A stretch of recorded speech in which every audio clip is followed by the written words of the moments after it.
Hello, welcome back to my channel and welcome to this week's Inspired by Online Scrapbooking classes, doubling up with, of course, my week-long series with my lovely friend Kristin, Build a Page.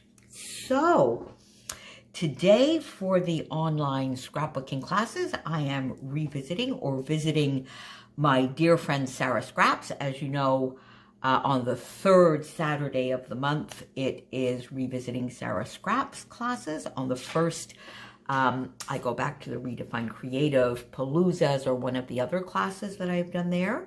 The second Saturday, I revisit an Nicole Jones 911 class. And on the third Saturday, we look at a class by my dear friend SARA SCRAPS, and a class that is generally over on her YouTube membership platform, which is such an awesome source of inspiration.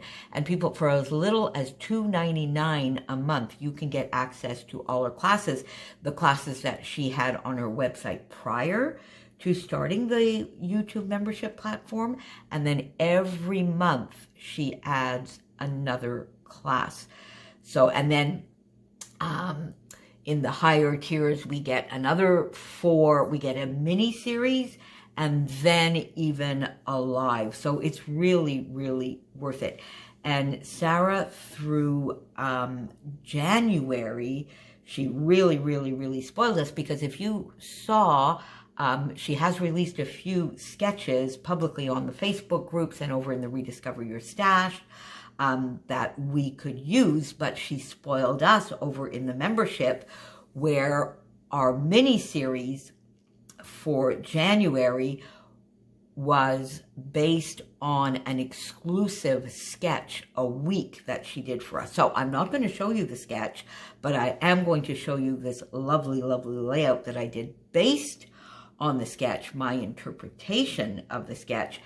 And I did use my Build a Page kits, but you know, as I said, so this one was one of the first layouts that I did, and I already mixed up 2 of the page kits. But if you recall, I did have some lovely yellow cardstock. I had this gorgeous floral that I wanted to use, which in the end, I did not use on this page at all. I used on a different page.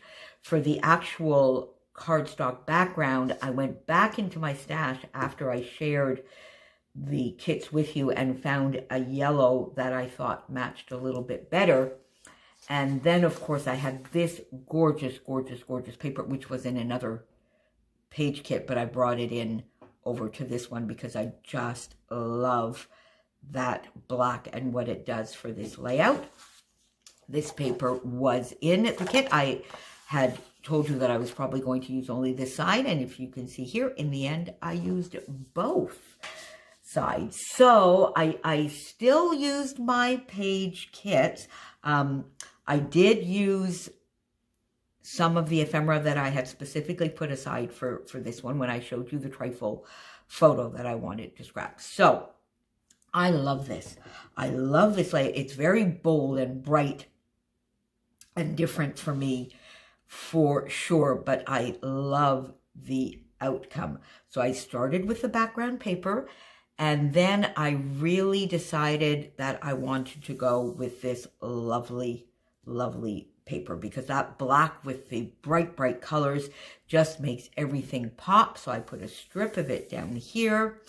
Then I wanted, of course, still some yellow that was in the kit, and I wanted that to be on the page as well, but of course not next to the cardstock. So I took these 2 papers, so one side and the other side, did some strips there so that I could put a nice yellow strip on top. I fishtailed it because it didn't quite go. I didn't really want it coming off the bottom of the page. And then I used, again, the same papers basically here, and I just did a little bit of a scallop here to give a little bit of interest. So this sort of gives like a big type, I guess, of reverse L. I just love what that does. I'm not too far away from SARA's original sketch. I think if you had seen the sketch, you would recognize it, but of course there is my twist on it. But if you want to see it, why don't you pop on over, become a member, and then you will get her awesome classes every single month. So, got my TRIFLE photo, and I had originally definitely decided that I wanted to mat it in black to give it a pop. As you know, I mentioned this photo is from Google because for some reason I don't have photos of the trifles that I made. So I popped my photo up and I sort of put it at where the papers and the strips here join one another, which of course then leaves a very bottom heavy type layout. So I was able to go up to the top here and create a fun cluster for me using all of these same papers. And in this case, I fishtailed or turned them into banners in most cases. Got that down. And then if you recall, I did have these lovely florals that I cut out from the Storyteller. They were on my desk and I had them here when I was sharing the page kits. And I also had some of the ephemera out. And this got me to use this very large ephemera. So I'm quite happy about that. I cut something off the bottom here. I think this piece, this die cut was actually had a pot associated with it, I think maybe, because you can see here that I did do a little fussy cutting. You have a white outline here and you don't hear that. That doesn't bother me. And I figured that just sort of did, dressed up this little corner perfectly. Popped a Nicole Jones 911 yellow heart. These were part of the page kits. On this side here, Life is Lovely over here, which was part of the page kit. Ooh. And this lovely floral here.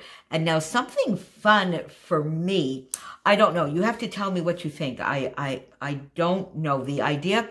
I think it looked better in my head than it actually does on the page, but in the end, it's there, it's done.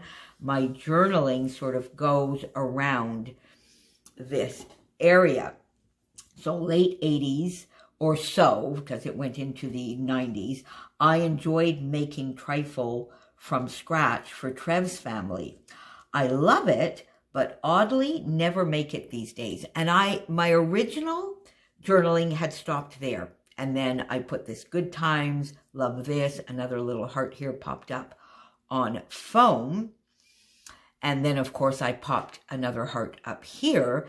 And by having the journaling end there, this area here seemed odd. It seemed as though I hadn't finished because this sort of, with your eye, continues up. So I did add, perhaps it's because dessert is always an afterthought.